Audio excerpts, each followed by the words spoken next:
ములుగు జిల్లా తాడ్వాయి అటవీ ప్రాంతంలో దుండగుల దాడిని తీవ్రంగా ఖండిస్తున్నట్టు తెలంగాణ జూనియర్ ఫారెస్ట్ యూనియన్ అధ్యక్షులు నాగేంద్రబాబు తెలిపారు. ఫారెస్ట్ యూనియన్ బాధ్యులు వరంగల్ నగరంలోని గార్డెన్ హాస్పిటల్లో చికిత్స పొందుతున్న గాయపడ్డ ఫారెస్ట్ అధికారులను పరామర్శించారు. ఈ సందర్భంగా మాట్లాడుతూ ప్రాణాలు తెగించి అడవుల పరిరక్షణ కాపాడుతున్న ఫారెస్ట్ సిబ్బందికి రక్షణ కల్పించాలని అన్నారు. ఇప్పటికే జేసీబీతో పాటు దాడి చేసిన వారిని అరెస్ట్ చేశారని, ఇలాంటి ఘటనలను పునరావృతం కాకుండా వారిపై ప్రభుత్వం కఠిన చర్యలు తీసుకోవాలని డిమాండ్ చేశారు.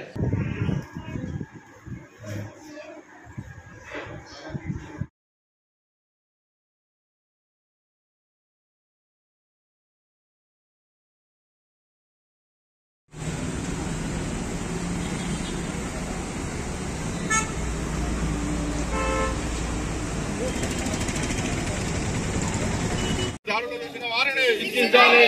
అటవీ అధికారులపై దాడులు చేసిన వారిని శిక్షించాలి. అటవీ అధికారులపై దాడులు చేసిన వారిని శిక్షించాలి. రక్షణ కల్పించాలి. రక్షణ కల్పించాలి.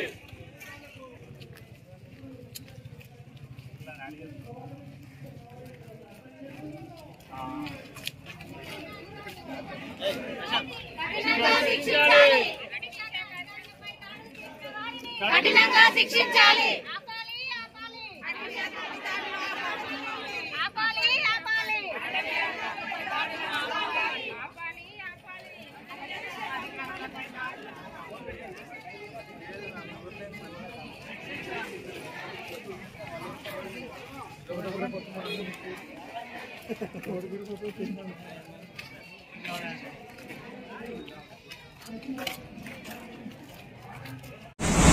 మొన్న రాత్రి తాడ్వాయి జిల్లా తాడ్వాయి రేంజ్లో వన్యప్రాణి విభాగం రేంజ్లో ఫారెస్ట్ అధికారి సెక్షన్ ఆఫీసర్ వినోద్ కుమార్పై, కలెక్టర్ బీట్ ఆఫీసర్పై, ఇద్దరు బీట్ ఆఫీసర్లను అతి దారుణంగా జేసీబీ యజమాని దాడి చేసి రాళ్లతో దాడి చేసి వాళ్ళని గాయపరిచి చంపే ప్రయత్నం చేశారు.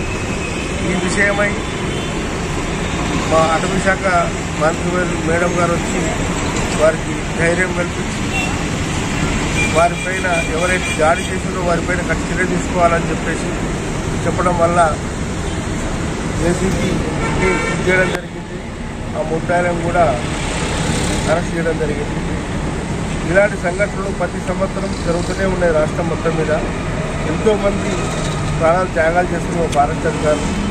మేము అడవిని రక్షిస్తున్నాము, కానీ పర్యావరణం రక్షిస్తున్నాము, మమ్మల్ని రక్షించే వాళ్ళు లేరు. మాకు రక్షణ కల్పించాలి. మాకు ధైర్యం కల్పించినప్పుడే మేము అడవులను రక్షించగలుగుతాం అని ఈ సభ ఈ 5 ద్వారా మీ అందరికీ తెలియజేస్తున్నాం. ఇక మీరు ఇలాంటి చర్యలు జరగకుండా ఉన్నతాధికారులు చర్య తీసుకోవాలని కోరుకుంటున్నాం.